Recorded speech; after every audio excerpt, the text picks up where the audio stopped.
And with the second pick of the 2009 draft, we have number 8. This is Trash Haters. Dadgummit. Oh. Trash Haters. Now, Trash Haters finished a disappointing 6-7, and I think we're starting to see the rivalry. Well, but I scored the most points. I scored the most points. If I hear that bullcrap one more time, I scored the most points. He's out. I can't take it anymore. But I think we're starting to see the actual rivalry here between you guys. I mean, it's been online, it's been face-to-face, it's even been back hair to back hair. Really, what does it come down to? Why is there such hatred and animosity between you two? Because he tried eating me one time, and I can't. That's not right. No. And he thinks that he's so smart, and he's not even the one running that operation. No. Now let me ask you this. Tom is known for having a mouth, but not showing up for the games. What happens there? Like, is that something mental? Is that just bad prep? He's just an average GM at best. Now, even though his management didn't show up, his mouth didn't show up, his back hair always was there. Oh, it's consistent. Is it consistent? Very consistent. All right. Well, I guess we're looking at his possible keepers. We're looking at D'Angelo Williams and an outside shot at Andre Johnson. Now that he has the second pick and probably going to be able to pick up a running back at that spot, what do you think he's going to keep? Do you think he's going to keep D'Angelo Williams, or do you think he's going to try to go with a wide receiver? I don't think Tom really gets to decide much of anything. I think that it will come down to what his son tells him it's going to be. I mean, that's a league secret that's not very well kept. So Tom is out and B is in, is what you're telling me. B is in. He's the one that runs that show. I mean, at the draft last year, he's the one picking. He's the one telling his dad to shut up. He's the one doing all these things. You want to trade?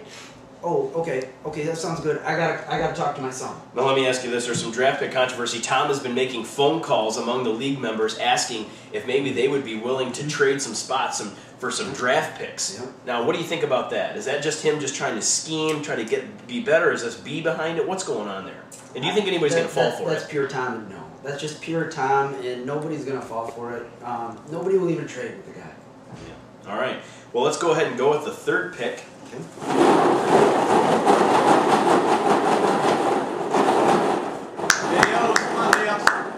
And with the third pick of the fantasy number draft, 4, which is the Razorback video. Yes! Belichick's video rentals gets the third pick of the 2009 draft. Now, Videos is a first-year member. He finished 8-5, the only first-year member to make the playoffs out of 3 first-year members last year. What do you expect to see from Michael this year?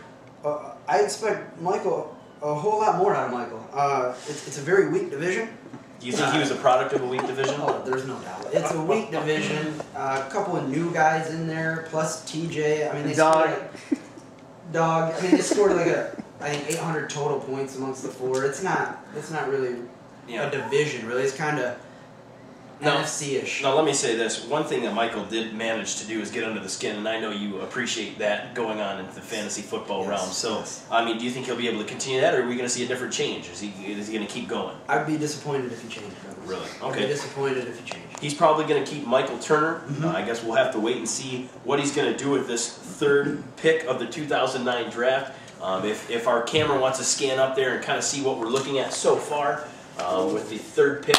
We have Wedgies again with the first pick of the 2009 draft. The Trash Haters, Killer Bees, Sasquatch with the second. And we have Belichick's Video Rentals with the third pick. We also heard another rumor about Belichick's Video Rentals that he might be changing his name as well. A lot of changes going on. Why do you think that's happening so often? When teams struggle and when they don't do what they're expected to do, the fan base is leaving and TV ratings are down, they have to change something. They change their roster, but they need something new and fresh. All right. I mean, look at the Loins. They in the NFL, they're horrible.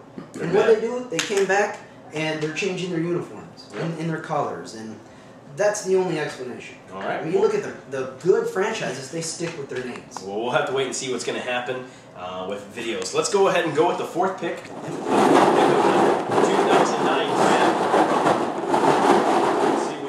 Fourth pick.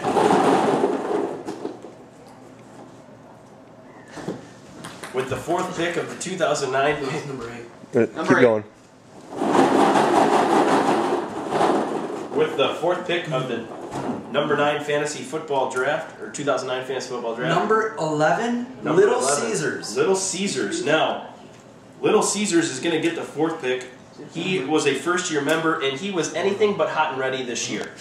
And so anyway, when we look at Little Caesar being 3-10, you have to go back to the way he drafted. He traded a whole bunch of picks to try to get one of the first 3 picks. He managed to pick up Tom Brady, which I don't think any of us would have blamed him for. Good humor. But you know what? He got hurt.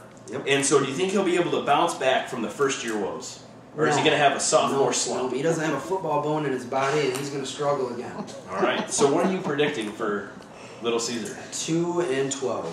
2-12 season. Can you be 2-12? No, 2-11. 2-11. 2-11. If anyone can be 2-12, it would be him. It would be him. Well, there may even be a tie in there. However, let's do note a couple wins. Now, his 2 wins that he did have was one over TJ, who was 0-13. But one of the wins came over one of our first-year guys. Another one, Michael McLaughlin. Now, do you think he'll be able to build on that? I know Michael was from a weak division, but that's a huge victory for Little Caesar. It's not that big of a victory really because, you know, the videos, their first year, they're not used to playing all the time and bad coaching here and there, a lot of rookie mistakes. I don't expect McLaughlin to have his troops looking like that again. All right, so you think Little Caesar's going to go 2-11 is what you said? Or 12. Or 12 if we had that. So as far as who his keeper was going to be, we have to figure it's going to be Tom Brady, don't we? He does have Jay Cutler. Jay Cutler is going to Chicago, but I'm looking at this sheet, and I don't necessarily see that Little Caesar has any running back that he's going to be able to keep. I mean, surely you're not going to keep Cedric Benson, are you? I mean, maybe Willis McGahee? You could always go with his 2nd-round pick of the highly touted Lavernius Coles. Lavernius Coles could happen.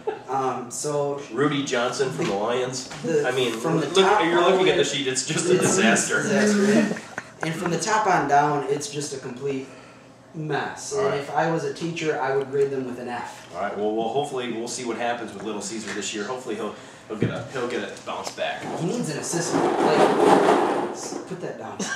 He needs an assistant like how Tom has B running his show. There has to be some other little chubby kid running his show.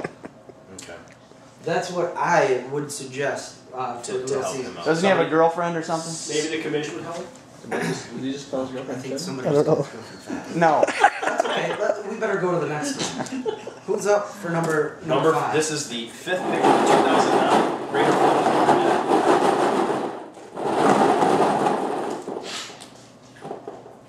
Number 9. Number 9, which is the nappy-headed foe. Nappy-headed foes.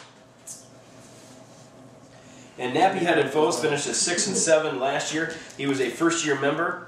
I think we were expecting more out of him. He was a personal invite by the commission. A lot of talk that he was going to be a great, great member. At least I mean, at least maybe a little bit above 500, I think, is what you were expecting. Now, you have to be disappointed because I think a lot of the league members looked at you and kind of shook their head when they saw this pick. They did after mid-season. They're like, you know, this guy blows. Yeah.